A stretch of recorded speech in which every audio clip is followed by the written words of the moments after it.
یہ سردیوں کی ایک خوبصورت صبح تھی۔ سورج دھیرے دھیرے اپنی ارغوانی کرنیں بکھیرتا دھرتی کے کنارے سے اوپر کو اٹھ رہا تھا۔ آسمان پر بادلوں کا کہیں نام و نشان نہ تھا۔ خوشگوار احساس لیے یہ ایک چمکیلا دن تھا۔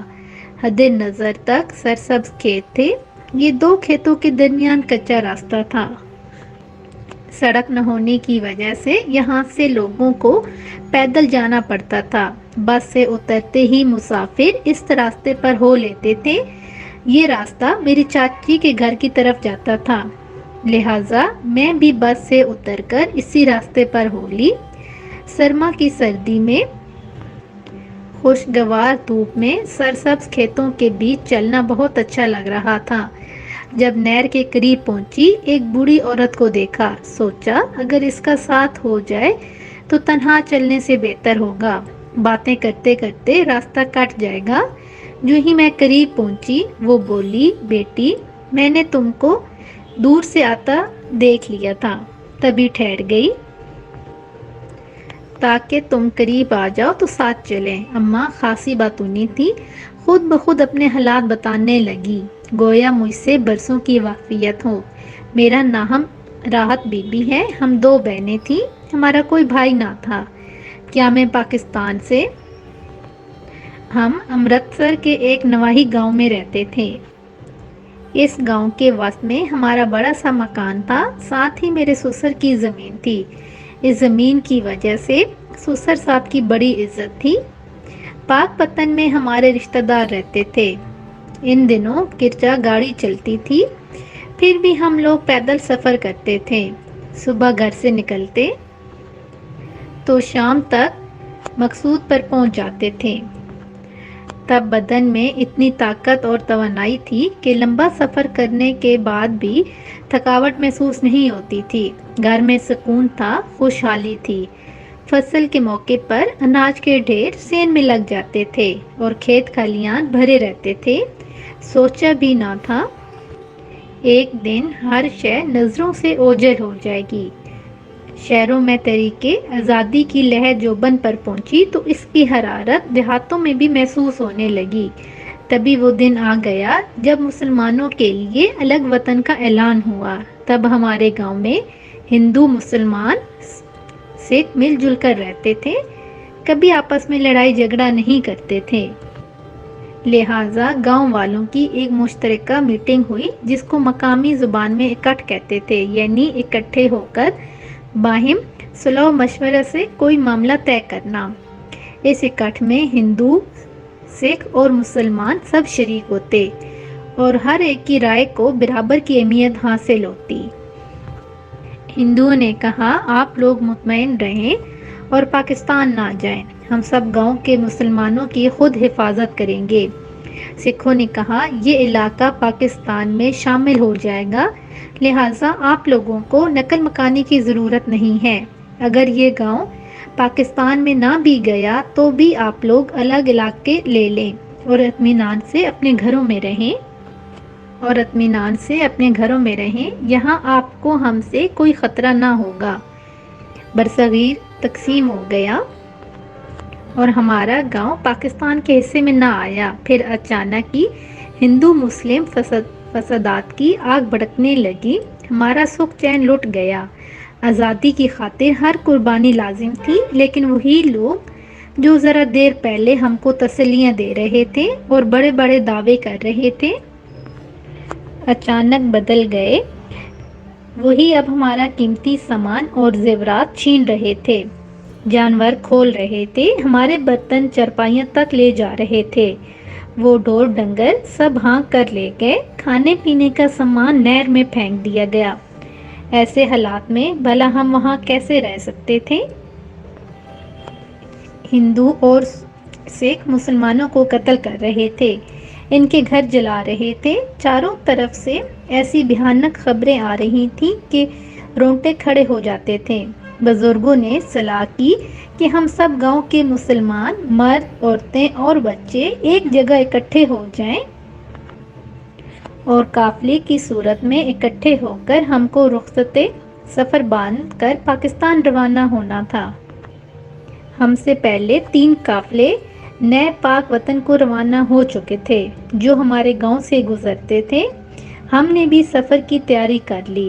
اچانک ایک شخص نے آ کر اطلاع دی کہ نہر پر ہندوؤں اور سکھوں کا پہرا ہے، وہ قافلوں کو لوٹنے کے بعد مسلمانوں کو قتل کر رہے ہیں۔ اس اطلاع کے ملتے ہی سب قافلے والوں نے دل تھام لیے۔ اب ہم سب اسی سوچ میں تھے کہ سفر شروع کریں یا نہیں، کیونکہ آگے سے بھی کچھ اچھی خبریں نہیں آ رہی تھیں اور یہاں ٹھہرے رہنا خطرے سے خالی نہیں تھا۔ قافلے میں شامل ایک بزرگ نے ہمت دلائی کہ موت برحق ہے، اگر ہم مارے گئے تو شہادت ملے گی، لہٰذا سفر کا ارادہ ملتوی کرنے کی ضرورت نہیں، اللہ کا نام لے کر چل پڑو، آگے جو مقدر میں لکھا ہے مل جائے گا۔ راستے میں بڑے روح فرسا مناظر دیکھے۔ بے گور و کفن لاشیں تھے جن پر چیلیں اور گدھ منڈلا رہے تھے۔ معصوم بچوں کے جلے ہوئے تن اور کٹے ہوئے بدن تھے۔ جوان لڑکیوں کی ٹوٹی ہوئی چوڑیاں اور پھٹی ہوئی اوڑھنیاں ان کی لوٹی ہوئی عصمتوں کا کھلا ماتم کر رہی تھیں۔ یہ منظر دل دہلانے تھے۔ ہمیں یقین ہو گیا کہ آگے جا کر یہ آفریت اچانک ہم پر ٹوٹ پڑیں گے اور ہمارا بھی ایسا ہی حشر کر گزریں گے، تاہم ڈرتے سہمتے خدا کو یاد کرتے آگے بڑھتے گئے۔ نہر پر پہنچ گئے تو اللہ کا شکر ادا کیا، کیونکہ یہاں مسلمان فوجی دستے آ چکے تھے تاکہ آنے والے قافلے صحیح سلامت یہاں سے گزر سکیں۔ یہ ساون کا مہینہ تھا۔ ابھی ہم سفر میں تھے کہ بارش نے آ لیا، خوب مہینہ برسنے لگا، ہر طرف جل تھل ہو گیا۔ اب پیدل چلنا دشوار ہوا، آسمان زوروں قطار رو رہا تھا اور زمین بھی کیچڑ بھری ہوئی جاتی تھی۔ قدم رکھتے تو کیچڑ میں پاؤں جکڑے جاتے، لگتا تھا آسمان ہی نہیں زمین بھی پانی اگل رہی ہے۔ خدا کا شکر کہ ہمارا قافلہ بخیریت نہر تک پہنچا۔ یہاں پل پر مسلمانوں کا دستہ متعین تھا، اسی لیے ہندو اور سکھوں کو قافلے کی طرف ہاتھ بڑھانے کی جرات نہ ہوئی۔ افغان دستے ہماری تلاشی لیتے، جن کے پاس کوئی ہتھیار ہوتا وہ رکھ لیتے۔ پاکستان آ کر پاک پتن گاؤں میں ہم نے پناہ لی۔ یہاں میری بہن رہتی تھی اور میرے بہنوئی نے ہر آنے والے اجڑے کنبے کو خوش آمدید کہا اور 3 وقت کا کھانا کھلایا۔ جو بیمار تھے ان کی دوا دارو کا انتظام کیا۔ جب تک قافلے آتے رہے میرا بہنوئی ان کی دوا دارو، خوراک اور رہائش کا انتظام کرتا رہا۔ پھر جس کو جہاں سر چھپانے کی جگہ ملی وہ وہاں چلا گیا۔ میرے سسر صاحب دوران سفر کی سختی برداشت نہ کر سکنے کے سبب اللہ کو پیارے ہو گئے۔ پاکستان پہنچ کر دیور لاہور چلے گئے۔ میں اور میرے شوہر کچھ عرصہ اپنے رشتہ داروں کے وہاں مقیم رہے۔ ہم نے ان کو کلیم کے کاغذات دیے۔ انہوں نے ہمارے ساتھ یہ دھوکہ کیا کہ کلیم میں ملنے والی زمین اپنے نام الاٹ کروا لی۔ یہ میرے سسرالی رشتہ دار تھے جو کچھ یہاں اور کچھ مشرقی پنجاب میں رہتے تھے۔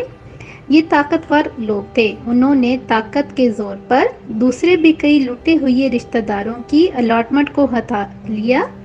یہ افراتفری کا عالم تھا اور ہر کسی کو اپنی پڑی ہوئی تھی، کون حقدار ہے کون نہیں کسی کو معلوم نہ تھا۔